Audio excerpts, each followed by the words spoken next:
Hey, what is going on, guys? Today we're making things right with this thing.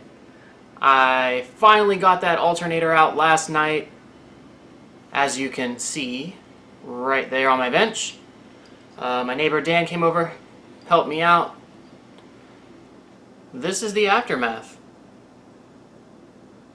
I ended up having to cut this thing out, y'all. I mean, this bolt right here is so rounded, it is ridiculous. Anyways, we got a new bolt for it right here. This is not the OEM bolt for it. I went and picked this up at Home Depot. And in case any of y'all are wondering, and your head on your alternator pivot bolt is just as jacked as mine was, well, let me just tell you, this bolt is a M10 by 1.25 millimeter by 100. For whatever reason, I could not find that size on any information that I looked at on any forum. For whatever reason, I have no idea. But if you're looking for a new one, this is your boy.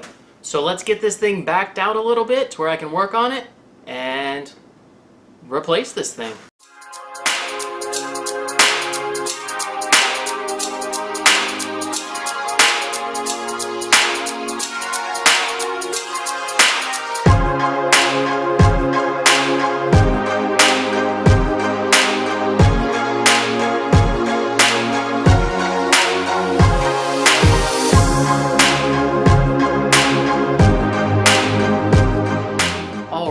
Now, I realize I didn't show a whole lot of that. Unfortunately, my camera died.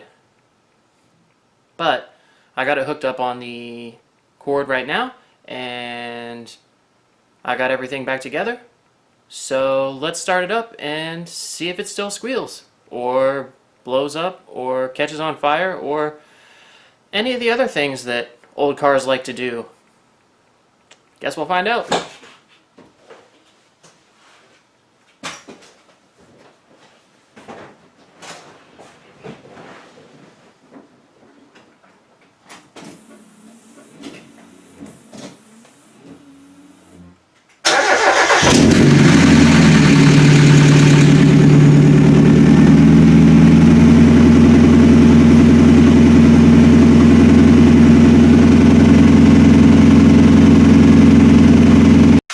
Well, that seems to have fixed my problem.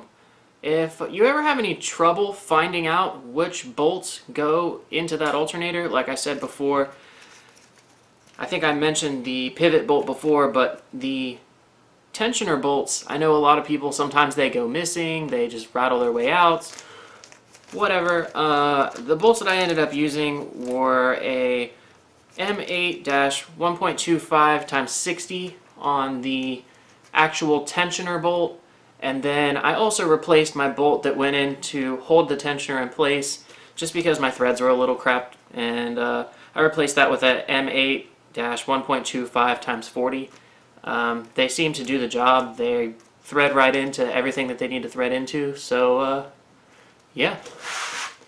In other news, if you follow me on my social media accounts, Facebook, Instagram, you'll know that this car right here was just at Dirty Racing Products this morning, and I am in the process of getting a tune for the car.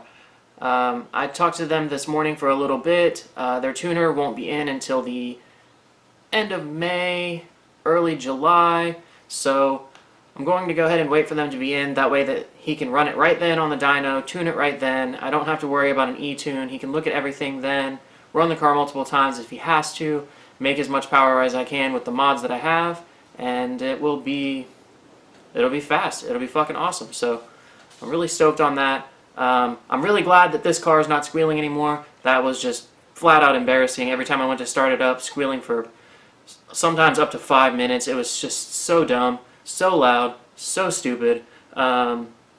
On another note, this car is really loud. The ISR exhaust with the test pipe, it's a little on the obnoxious side, so comment down below if you think maybe I should quiet it down a little bit. I did just get a welder. You guys want to see me use the welder? I'll use the welder. We'll weld on a resonator or something like that just to kind of tone it down a bit, because It's pretty obnoxious. But at the same time, the car is pretty obnoxious. So it kind of fits. But comment down below if you want me to quiet it down a bit, if you think I should quiet it down a bit, or if you just don't care. On a serious note, if you've made it this far in my video, I'd really like to say thank you. I looked at my YouTube the other day, noticed that I only had a 2-minute retention time, which I know, it's not that big of a deal. But if you made it this far and you watched the whole thing, and you're not one of the 4 people that's either living at my house or living next door to me, then good on you, mate. That's it for today, guys. Peace out.